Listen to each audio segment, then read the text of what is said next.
Εδώ και λίγο καιρό εκδόθηκε το νέο μου βιβλίο, ο Βρικόλακας, από τις εκδόσεις Άλλωστε.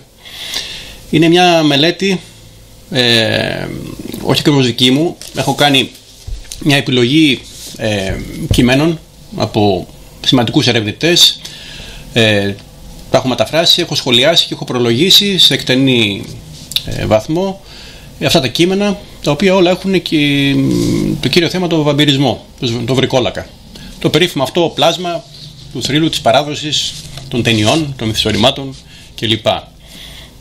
Πόση αλήθεια υπάρχει στον θρύλο, πόση πραγματικότητα, πού ξεκινά ο μύθος, πού αρχίζει η αλήθεια, τι ουσία έχουν, τι πίστευαν οι άνθρωποι ανά τις εποχές, τι ξέρουμε και τι πίστευαν και πιστεύουν για το Βρικόλακα στην Ελλάδα. Όλα αυτά εξετάζονται στο βιβλίο αυτό. Γιατί το μισό αφορά το Βρικόλακα ως γενικότερο φαινόμενο και το άλλο μισό το Βρικόλακα στην Ελλάδα.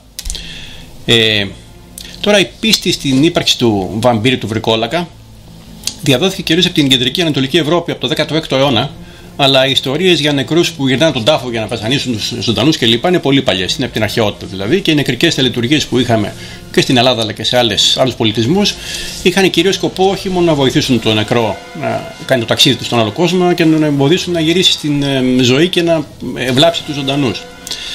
Τώρα βέβαια η σημερινή εικόνα του Βρικόλακα, η κλασική εικόνα του αριστοκράτη κυρίου με τη μαύρη μπέρτα, με τα μητερά δόντια κλπ. Είναι βεβαίως αυτό που έχει προέλθει από το μυθιστόρημα του Μπραμ Στόκερ, το Δράκουλας, που εκδόθηκε το 1897 και η οποία βασικά σε συνδυασμό με άλλα μυθιστορήματα και άλλα λογοτεχνήματα διαφόρων σημαντικών συγγραφέων έπλασε την κλασική παραδοσιακή εικόνα του Βρικόλακα, του βαμπύρ, που βγαίνει και πίνει αίμα, ας πούμε.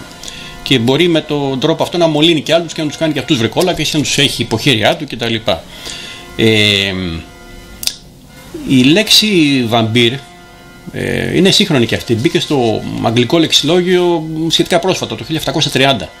Βέβαια, την έννοια του Βρικόλακα την είχαν περιγράψει κάποιοι άλλοι λόγοι πιο πριν, όπως ο Γάλλος ιστορικός ο Ντόμ Ογκιστίν Καλμέ.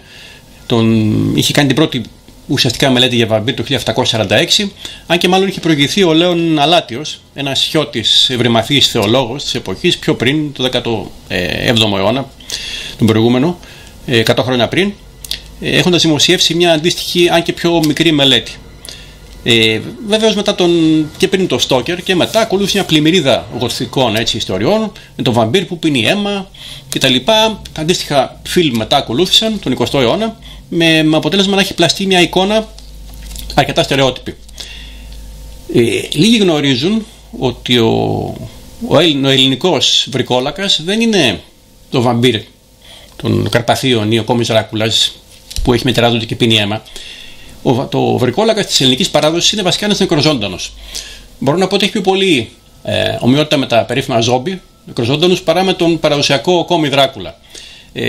Και αυτό το βλέπουμε από τις παραδόσεις. Υπάρχει πλήθος παραδόσεων όπου οι βρικόλακες εμφανίζονται ως κανονικοί άνθρωποι που μάλιστα εκτελούν και βιοπορευτικές εργασίες, αυτές που κάνουν πρωτού πεθάνουν. Βρικολακιάζουν για κάποιους λόγους κυρίως που έχουν σχέση με την παραβίαση των ορίων, με ταμπού και τέτοια πράγματα, που έχουν σχέση με θρησκεία, με οικογένεια, με όλα αυτά. Και δεν πολλαπλασιάζονται αυτοί όπως τα βαμπύρ του δυτικού θρύλου που πίνουν αίμα κτλ. Ο Έλληνας βρικόλακας δεν πίνει αίμα. Βέβαια σε κάποιους αρχαίους μύθους έχουμε της έμπουσας, της λάμιας, της Λίλιθ κλπ. Έχουμε αντίστοιχα την έννοια του αιμοδιψούς δαίμονα ή της αιμοδιψούς ψυχής ή πνεύματος. Άλλωστε και στην Οδύσσεια βλέπουμε ότι ο Οδυσσέας κατεβαίνει στον Άδη και βρίσκει το πνεύμα, το φάντασμα του Τηρεσία, και για να τον ισχυροποιήσει σφάζει κάποιο ζώο και η ψυχή αυτή πίνει αίμα για να μπορέσει να δυναμώσει και να επικοινωνήσουν με τον ήρωα. Υπάρχει επίσης και μια άλλη διάσταση του δυτικού βαμπύρ που έχει σχέση με τους περίφημους δαιμονικούς εραστές, τους ίνκουμπι και τους σούκουμπι, που είναι πνεύματα που επισκέπτονται το αντίθετο φύλο τη νύχτα, δηλαδή στους άντρες πάνε γυναίκες, στις γυναίκες πάνε άντρες, δαιμονικές μορφές, οι οποίοι τους απομυζούν, έρχονται σε ερωτική επαφή μαζί τους και τους απομυζούν την ενέργεια. Έχει και αυτό μια σχέση με τα βαμπύρ. Άλλωστε μην ξεχνάμε ότι ο κόμις Δράκουλας είχε και έχει εκπέμπει έναν περίεργο νοσηρό ερωτισμό.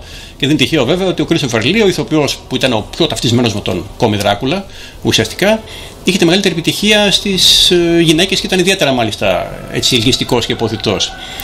Τώρα στην ελληνική παράδοση αντιθέτως, ο βρικόλακας βίνει τον τάφο με μια μορφή της σαν φωτεινή σφαίρα και μετά αποκτά σάρκα και οστά. Εμφανίζεται και την ημέρα, πολλές φορές, όχι μόνο τη νύχτα. Συνοδεύεται από φαινόμενα τα οποία στη σύγχρονη εποχή τα έχουμε συνδυάσει με άλλου είδους παραφυσικά συμβάντα, όπως poltergeist, δηλαδή μετακινήσεις αντικειμένων, παράξενη κρότη, καταστροφή επίπλων, παράξενη ήχη, φώτα στο σκοτάδι και όλα αυτά. Δηλαδή κάπου στην ελληνική παράδοση έχουμε μια σύγχυση σε πάρα πολλά παράλληλα θέματα του παραφυσικού, που κάποιο στοιχείο να το λένε βρικόλακα και να συμπεριφέρεται ως τελώνιο, κάποιο καλικάτζερα να το λένε βρικόλακα και να συμπεριφέρεται ως φάντασμα ή ως στοιχείο. Υπάρχει μια περίεργη έτσι σύγχυση όσον αφορά την κατηγοριοποίηση. Βέβαια το κλασικό αποτρεπτικό μέσο των βρικολάκων και των ελληνικών και των ξένων είναι βεβαίως η σφήνα στην καρδιά. Ας μην ξεχνάμε ότι μέχρι πριν από 100 χρόνια, ίσως και λιγότερο, είχαμε κρούσματα στην Ελλάδα.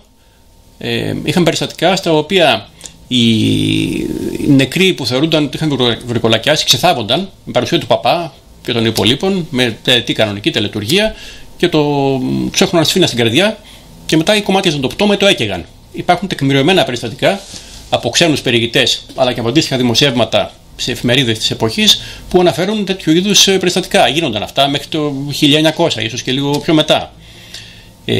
Βέβαια στην Ελλάδα και στο εξωτερικό το κλασικό αποτρεπτικό μέσο του βρικόλακα είναι το νερό. Ένα από τα μέσα. Δηλαδή, αν δει κανείς παλιά νεκροταφεία στα χωριά, θα δει σχεδόν πάντα ότι στην πλειοψηφία τους έχουν χτιστεί σε σημείο που μεσολαβεί ένα ρέμα μεταξύ χωριού και νεκροταφείου.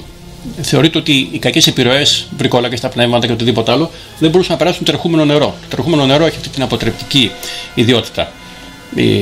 Πολλά νησάκια επίσης, ξερονήσια, βραχονιτζίδες κλπ. Χρησιμοποιούνταν ως νεκροταφεία ακριβώς για αυτόν τον λόγο. Για να υπάρχει απομόνωση του νησιού και να μην μπορέσει ο βρικόλακας ή το πνεύμα ή οτιδήποτε να βγει, να περάσει στη θάλασσα το τρεχούμενο νερό που κινείται για να φτάσει στο χωριό και να βλάψει τους ανθρώπους. Υπάρχουν βέβαια και πολλά τοπονύμια. Στη Σκύρο έχουμε τα λεγόμενα βρικολακονίσια, τα οποία μάλιστα έχουν τάφους. Η τελευταία τάφη νομίζω ότι η Ισπανική γρίπη το 1918. Τα νησάκια αυτά είναι γεμάτα σταυρούς πάνω ως αποτρεπτικό μέσο. Έχει ένα εκκλησάκι. Υπάρχει ο Βουρβούλακας, ένα ακροτήριο στη Μύκονο. Τοπονύμια άλλα αντίστοιχα σε πολλά μέρη της Ελλάδας. Αν ψάξει κανείς θα τα βρει, είτε παρεφθαρμένα είτε ως τη λέξη βρικόλακας.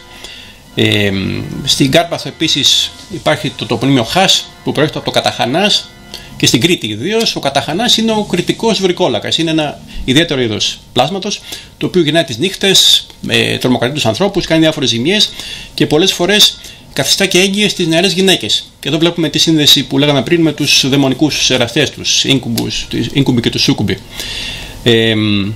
Στην Ικαρία επίσης υπάρχουν πολλές αναφορές για ξέθαμα πτωμάτων που θεωρούνται ότι είχαν βρικολακιάσει και κομμάτιασμά τους και κάψιμο μετά των πτωμάτων και διάφορα άλλα τέτοια μακάβρια, ας πούμε, τα οποία γίνονταν μέχρι το τέλος του 19ου αιώνα. Είναι γεγονός βέβαια ότι πολλά από τα περιστατικά που αφορούσαν το βρικολάκιασμα εντός εισαγωγικών προέρχονταν από δυσιδαιμονίες και από πρακτικές οι οποίες σήμερα δεν γίνονται, δηλαδή από την πρόωρη ταφή. Την εποχή εκείνη και στην επαρχία κιόλας πέθανε κάποιος ή νόμιζαν ότι πέθανε, δεν είχε πεθάνει στην πραγματικότητα, είχε την περίφημη νεκροφάνεια, τον θάβανε. Αυτός ο φουκαράς ξυπνούσε μέσα στον τάφο, θαμμένος, προσπαθούσε να βγει, δεν μπορούσε, πέθανε από ασφυξία τελικά. Οπότε στην εκταφή τον βρίσκανε σε κάποια στάση έτσι αγωνίας και το πρόσωπό του σπασμένο, τα νύχια του θα ήταν σπασμένα μέσα στα αίματα γιατί θα προσπαθούσε να βγει. Οπότε θα λένε αυτός ξύπνησε από νεκρός και βρικολάκιασε και θέλει να βγει. Οπότε να η απόδειξη. Βέβαια με την πρόοδο της ιατρικής και την προσοχή που έδωσε ο άνθρωπος σε αυτό το θέμα, δεν υπάρχουν πια πρόωρες ταφές, οπότε αυτό το είδος του βρικόλακα, ας πούμε, έχει εκλείψει. Από την άλλη μεριά, όταν ξεθαβόταν μετά, ήταν εκταφή από κάποιο τόμα μετά από πολύ καιρό και χρόνια ακόμα, και πολλές φορές βρίσκαν το πτώμα να είναι ουσιαστικά ακέραιο. Οπότε σου λέει αυτός δεν μπορεί να είναι κανονικός άνθρωπος, είναι βρικόλακας, είναι άλλο το πτώμα. Οπότε τον κομμάτιζαν, τον έκαιγαν κλπ. Σήμερα ξέρουμε ότι η αποσύνθεση των πτωμάτων δεν είναι τόσο γρήγορη όσο νομίζουμε ή όσο πιστεύουμε. Πολλές ομάδες κυτάρων ζουν ώρες ολόκληρες μετά το θάνατο. Η σύψη προέρχεται από τον αέρα, ο οποίος φέρνει βακτηρίδια και το οξυγόνο ενεργοποιεί τη διαδικασία αυτή. Η ευξημένη υγρασία την επιταχύνει, αλλά η ξηρασία την επιβραδύνει. Τα μαλακά μέρη του σώματος λιώνουν σε 3-4 χρόνια, αλλά τα λίπη των αυτών πολύ αργότερα. Και επίσης έχουμε στοιχεία που δείχνουν ότι οι εγκεφαλικοί ιστοί μπορούν να αντέξουν ακόμα και δεκαετίες. Αν ελαττωθεί η προσέλευση των βακτηριδίων, έχουμε και ξηρασία, έχουμε καλό αερισμό, έχουμε κλίμα το οποίο είναι θερμό, όπως π.χ. όλα αυτά ισχύουν στην Αίγυπτο. Γι' αυτό και πολλές φορές οι μούμιες της πυραμίδας διατηρήθηκαν μέχρι σήμερα χιλιάδες χρόνια σε πολύ καλή κατάσταση, ακριβώς επειδή δεν υπήρχε αερισμός, δεν υπήρχε πολύ οξυγόνο, ήταν το κλίμα εντελώς ξηρό, με αποτέλεσμα, είχαν βεβαίως παίξει ρόλο και οι τεχνικές του βαλσαμώματος, με αποτέλεσμα να είναι οι μούμιες αυτές σήμερα σε εξαιρετική κατάσταση.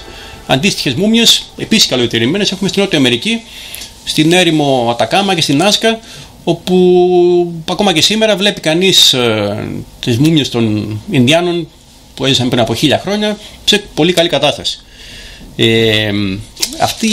Αυτά δηλαδή οδήγησαν πολύ στον μύθο του βαμπυρισμού. Κάποιοι προσπάθησαν να το εξηγήσουν με επικαλούμενη την ασθένεια πορφυρία. Πορφυρία είναι μια ασθένεια γενετικής φύσεως που αφορά το αίμα.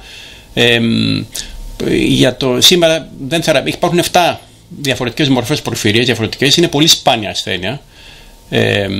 Και κάποιοι πέθασαν και έχει λείπει στον άνθρωπο η έμη, ένα ένζυμο το οποίο αφορά την δημιουργία του αίματος, και κάποιοι πέθασαν ότι τον Μεσαίωνα ή κάποιες άλλες εποχές, υπάσχοντας από πορφυρία, έπιναν αίμα για να νιώσουν καλύτερα. Αυτό δεν ισχύει βέβαια, εκτός του ότι βεβαίως η πορφυρία είναι τόσο σπάνια ασθένεια και δεν υπάρχει λόγος να υποθέσουμε να μην ήταν και σπάνια και την εποχή εκείνη. Οπότε και με πάρα πολλούς άλλους λόγους δεν μπορεί να εξηγηθεί, τουλάχιστον η στυπτική πλειονότητα των περιπτώσεων, από την νόσο πορφυρία.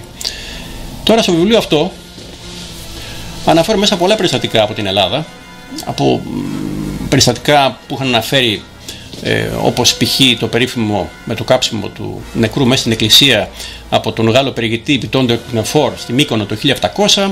Αναφέρω την περίφημη περίπτωση με το Βρικόλακα στο Σοφικό της Κορινθίας το 1847-48, όπου ένα ολόκληρο χωριό είχε κενωθεί από επιθέσεις βρικολάκων, που σήμερα αν διαβάσει κανείς την υπόθεση θα την θεωρήσει, θα την κατατάξει ως υπόθεση Poltergeist.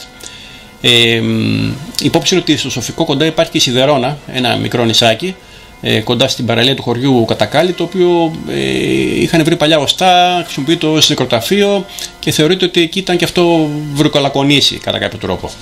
Και βεβαίως υπάρχει και η περίφημη περίπτωση του βρικόλογα του Δίστομου στο Στήρι της Βιωτίας το 1953 μόλις, το οποίο είχε προκαλέσει μεγάλο σάλο στις εφημερίδες εποχής.